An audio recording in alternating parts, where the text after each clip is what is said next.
نحمده ونصلي على رسوله الكريم أما بعد رب اشرح لي صدري ويسر لي أمري واحلل عقدة من لساني يفقهوا قولي۔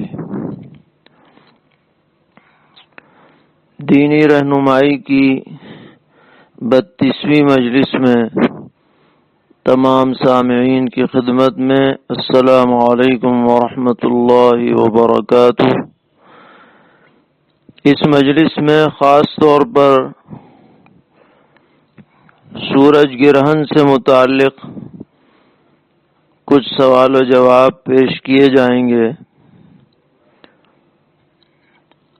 جیسا کہ آپ کے علم میں ہوگا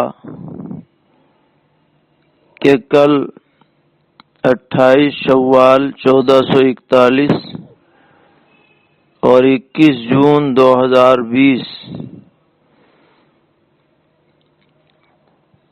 سورج گرہن کے بارے میں ماہرین فلکیات نے اعلانات کیے ہیں اور یہ بتایا گیا ہے کہ ہندوستان میں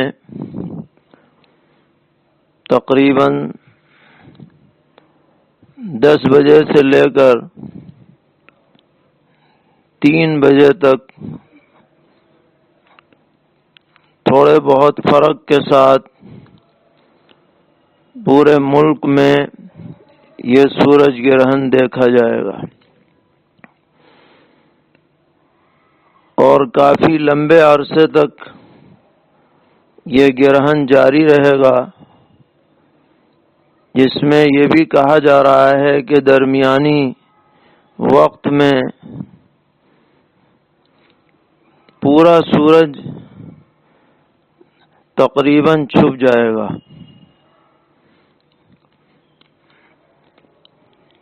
چونکہ یہ ایسا موقع ہے جو کبھی کبھی پیش آتا ہے، اس لیے ضرورت محسوس ہوئی کہ اس بارے میں ہماری شریعت کی جو رہنمائی ہے اور نبی اکرم صلی اللہ تعالی علیہ وسلم کی جو تعلیمات ہیں اور ہمارے فقہا نے جو ہدایات دی ہیں، ان کے متعلق کچھ باتیں اس مجلس میں عرض کی جائیں۔ کئی حضرات نے سوالات بھی کیے، ان کو بھی پیش نظر رکھا گیا ہے۔ اس لیے ہمیں چاہیے کہ ان ہدایات کو سامنے رکھ کر جو واقعہ پیش آنے والا ہے اس سے عبرت حاصل کرتے ہوئے اللہ تبارک و تعالی کی طرف سچے دل سے رجوع ہوں، نماز کا، دعاؤں کا، توبہ اور استغفار کا خاص اہتمام رکھیں۔ ایک سوال یہ ہے کہ سورج گرہن کی حقیقت کیا ہے؟ تو اس کا جواب یہ ہے کہ اللہ تبارک و تعالی نے زمین اور اس کے ارد گرد جو سیارے ہیں ان کی گردش کا ایک نظام مقرر فرما رکھا ہے، جو اللہ تبارک و تعالی کی قدرت کاملہ کی بہت بڑی دلیل ہے۔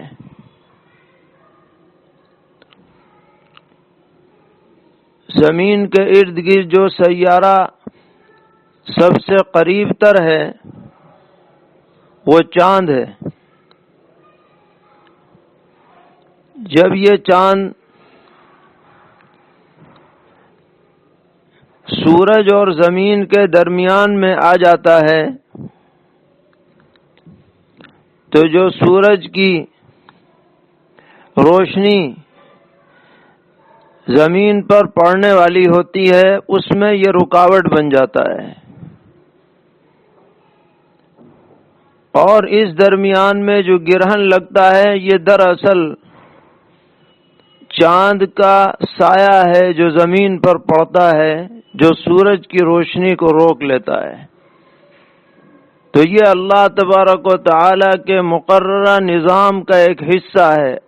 اچانک یہ چیز پیش نہیں آتی، بلکہ جو نظام اللہ نے مقرر فرما رکھا ہے اسی اعتبار سے پیش آتی ہے۔ اسی لیے جو لوگ فلکیات کے ماہر ہیں وہ پہلے ہی سے بتا دیتے ہیں کہ فلاں تاریخ کو فلاں علاقے میں اتنے بجے سے اتنے بجے تک یہ گرہن کی صورت پیش آئے گی۔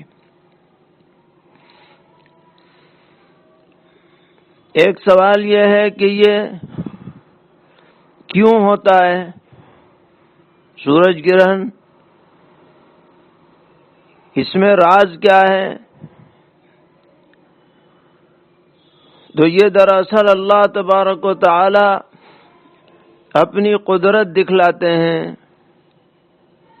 کہ ہم نے سورج کو روشنی عطا کی ہے، لیکن جب بھی ہم چاہیں اس عظیم سورج کو بے نور کر سکتے ہیں اور اس کی روشنی میں رکاوٹ ڈال سکتے ہیں۔ زمانے جاہلیت میں یہ مشہور تھا کہ دنیا میں کوئی اہم واقعہ جب پیش آتا ہے تو سورج کو یا چاند کو گرہن لگتا ہے۔ اتفاق یہ کہ مدینہ منورہ میں جب سورج گرہن کا واقعہ پیش آیا تو نبی اکرم علیہ الصلاۃ والسلام کے صاحبزادے حضرت ابراہیم رضی اللہ تعالی عنہ کی وفات ہوئی تھی۔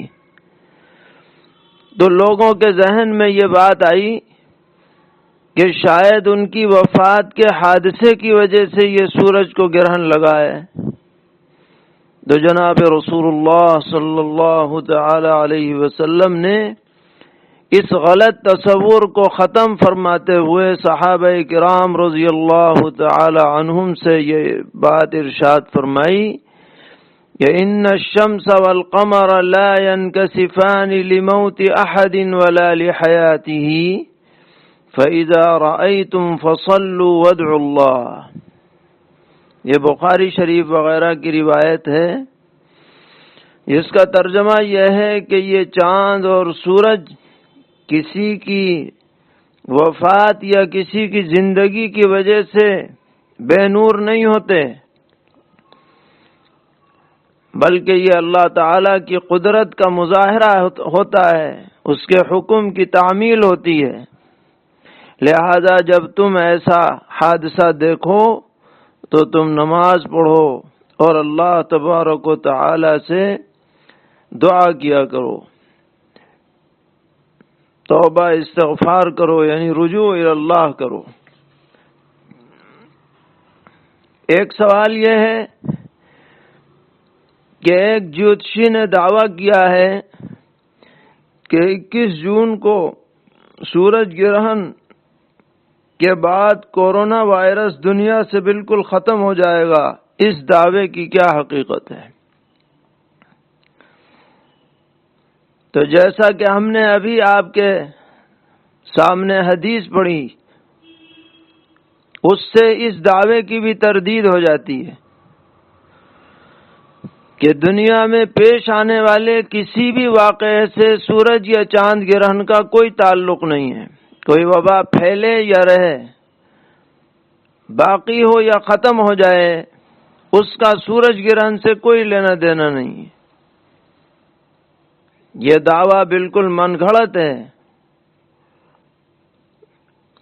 وبا باقی رہے تو بھی اللہ کے حکم سے ہوگی، اور اگر اللہ تعالی کا فیصلہ اسے ختم کرنے کا ہے تو بھی وہ اللہ کے فیصلے سے ختم ہوگی۔ سورج گرہن سے نہ کوئی چیز باقی رہ سکتی ہے نہ ختم ہو سکتی ہے۔ ہمیں ایسے عقیدے سے بہرحال بچنا چاہیے۔ ایک سوال یہ کیا گیا ہے کہ عوام میں مشہور ہے کہ سورج گرہن کے وقت حاملہ عورتوں کو بہت احتیاط کرنی چاہیے، انہیں بالکل صحن میں نہیں نکلنا چاہیے، کوئی لوہے کی چیز نہیں پکڑنی چاہیے، کوئی چھری وغیرہ سے کوئی چیز کاٹنی نہیں چاہیے، ورنہ ان کا ہونے والا بچہ ہونٹ کٹا پیدا ہوگا یا ناقص پیدا ہوگا، تو اس کی شریعت میں کیا ہے حقیقت ہے؟ جواب یہ ہے کہ یہ سب تخمینی باتیں ہیں، قرآن و حدیث میں یا شریعت میں ایسی کوئی صراحت نہیں ہے۔ اور اس طرح کا عقیدہ رکھنا کہ اگر سورج گرہن کے درمیان حاملہ ایسا کرے گی تو بچہ ایسا پیدا ہوگا، یہ سب بدفعلی کی باتیں ہیں اور ہندوانی تہذیب کا اثر ہے۔ مسلم ماؤں بہنوں کو ایسی باتوں سے، ایسے عقیدوں سے بہرحال احتراز کرنا چاہیے۔ سوال یہ ہے کہ سورج گرہن کے بعد کیا عمل مسنون ہے؟ تو اس بارے میں جاننا چاہیے کہ مردوں کے لیے جب سورج گرہن شروع ہو جائے تو مساجد میں یا کسی کھلی جگہ میں باجماعت 2 رکعت نماز پڑھنا مسنون ہے، اور بہتر یہ ہے کہ اس میں طویل قرات کی جائے، سورہ بقرہ پڑھی جائے، آل عمران پڑھی جائے، اور اگر کوئی طویل قرات نہ کر سکے تو جتنی آسانی سے کر سکے اتنی کر لے، رکوع اور سجدے بھی لمبے کیے جائیں، اور نماز سے فارغ ہونے کے بعد اگر گرہن باقی ہو تو طویل دعا کی جائے، استغفار کا، توبہ کا اہتمام کیا جائے۔ لہذا جن علاقوں میں مساجد کھل چکی ہیں وہاں اس کا نظام بنایا جا سکتا ہے۔ جس کے لیے اذان اقامت تو کچھ نہیں ہوگی، لیکن پہلے سے اعلان کیا جا سکتا ہے کہ فلاں مسجد میں فلاں وقت اس طرح سے نماز کسوف یعنی سورج گرہن کی نماز ادا کی جائے گی۔ حکومتی ہدایات کو سامنے رکھتے ہوئے اور جہاں مساجد میں محدود تعداد کی اجازت ہے وہ محدود تعداد پڑھ لیں کسی امام کو مقرر کر کے، اور اگر مسجد میں جانے کا موقع نہ ہو یا کوئی امام دستیاب نہ ہو پڑھانے والا تو گھروں کے اندر 2 رکعت یا 4 رکعت نماز کسوف اس نیت کے ساتھ کہ میں نماز کسوف سنت ادا کر رہا ہوں، 2 رکعت پڑھ لیں، 4 رکعت پڑھ لیں، بعض فقہا نے اور کی بھی اجازت دی ہے۔ بہرحال یہ موقع کبھی کبھی پیش آتے ہیں، اس لیے سب کو اس کا اہتمام کرنا چاہیے۔ جماعت سے نماز کا موقع مل جائے جماعت سے پڑھ لیں، اور جماعت سے پڑھنے کا موقع نہ ہو تو اکیلے تو پڑھ ہی لیں، 2 رکعت پڑھنے میں کیا جاتا ہے، جتنا زیادہ سے زیادہ اس میں آپ قرآن پڑھ سکیں وہ بہتر ہے۔ اور ہماری خواتین جو ہیں وہ تنہا تنہا گھروں میں نماز پڑھیں گی اور پھر نماز سے فارغ ہو کر تسبیح میں، دعا میں، استغفار میں لگی رہیں جب تک کہ پوری طرح سورج گرہن ختم نہ ہو جائے۔ اس وقت تک یہ سلسلہ باقی رہنا چاہیے، غفلت بالکل نہیں ہونی چاہیے۔ ایک سوال یہ ہے کہ آج کل مسجد میں نہ پڑھی جا سکے، جیسا کہ بہت سی جگہوں کا ماحول ہے، تو گھر میں پڑھ لیں، امام دستیاب ہو امام کے ساتھ پڑھ لیں، نہیں تو الگ الگ پڑھ لیں۔ بہرحال پڑھنے کا اہتمام ہونا چاہیے۔ اسی ضمن میں ایک سوال یہ ہے کہ جب جماعت سے نماز پڑھی جائے تو قرات جہرن ہونی چاہیے یا سرن، یعنی آواز کے ساتھ پڑھیں یا آہستہ پڑھیں. تو حضرت امام ابو حنیفہ رحمۃ اللہ علیہ کا قول یہ ہے کہ سرن پڑھی جائے گی نماز کسوف. طویل قرات ہوگی اور سرن ہوگی. لیکن جب جماعت سے نماز ہو رہی ہو اور طویل قرات ہو رہی ہو تو ایسا بہت ممکن ہے کہ مقتدیوں کو اکتاہٹ ہونے لگے، دیر تک کھڑا ہونا مشکل ہو جائے. تو جہاں ایسا موقع ہو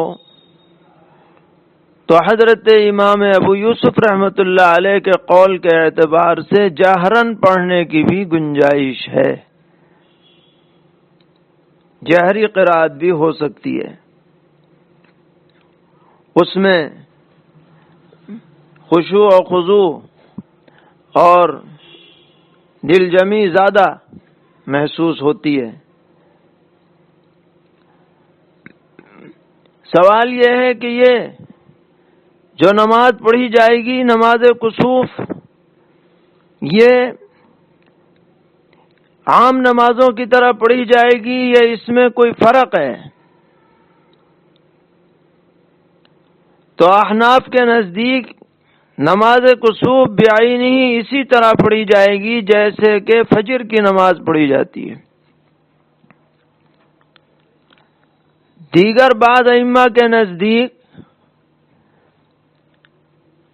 نماز کسوف اس طرح پڑھی جاتی ہے کہ ہر رکعت میں 2 رکوع ہوتے ہیں بجائے 1 رکوع کے. اور اس بارے میں بھی بعض روایتیں منقول ہیں، اسی سے وہ لوگ استدلال کرتے ہیں کہ پیغمبر علیہ السلام نے 2 رکوع فرمائے. حضرات احناف کے کہنا یہ ہے کہ جن روایتوں میں متعدد رکوع کا تذکرہ ہے اس کے نقل کرنے والے یا تو کم عمر صحابہ ہیں اور یا خواتین ہیں، اور جو اکابر صحابہ ہیں ان سے تعدد رکوع کی روایات منقول نہیں ہیں. اور غالباً اس کی وجہ یہ پیش آئی کہ جب آپ نے طویل رکوع فرمایا تو درمیانی صف والوں نے سمجھا کہ شاید حضور رکوع سے اٹھ چکے ہیں، انہوں نے سر اٹھا لیا، پھر دیکھا کہ آپ رکوع ہی میں، پیچھے والے سمجھے کہ رکوع ہو چکا ہے. غالباً اس وجہ سے ان اصاغر صحابہ سے تعدد رکوع کی روایات منقول ہوئیں. بہرحال اشتباہ تو ہے ہی، اس لیے اشتباہ والی بات کو چھوڑ کر یقینی بات کو لینا یہ زیادہ بہتر ہے. اسی لیے ان ائمہ کے نزدیک بھی اصل رکوع پہلے ہی والا رکوع ہے کہ اس میں جو رکوع میں شریک ہوگا وہی رکعت پانے والا شمار ہوگا، دوسرے رکوع میں جو شریک ہو رہا ہے وہ رکعت پانے والا نہیں ہے. دوسری بات یہ ہے جو بہت اہمیت رکھتی ہے کہ سورج گرہن کی نماز کے سلسلے میں جو احادیث شریفہ وارد ہیں ان میں بعض عجیب باتیں بھی ہیں کہ نبی اکرم علیہ الصلاۃ والسلام نماز پڑھتے پڑھتے آگے تشریف لے گئے اپنی جگہ سے، اور کبھی نماز پڑھتے ہی پڑھتے بالکل پیچھے آ گئے. یہ نقل و حرکت اور بعض کلمات بھی آپ کی زبان سے سنے گئے دوران نماز. بعد میں جب آپ سے پوچھا گیا تو آپ نے بتایا کہ دوران نماز مجھے برزخی احوال دکھائے گئے تھے، جنت جہنم کا نظارہ کرایا گیا تھا. جب میں آگے بڑھ رہا تھا تو جنت کا مشاہدہ ہو رہا تھا، جب پیچھے ہٹ رہا تھا تو جہنم کو دیکھ کے پیچھے ہٹ رہا تھا. لہذا جن روایتوں میں کیفیت کا فرق ہے، اس کو پیغمبر علیہ الصلوۃ والسلام کی خصوصیت پر محمول کیا جائے گا، امت کو اس کے اوپر عمل نہیں کرنا ہے۔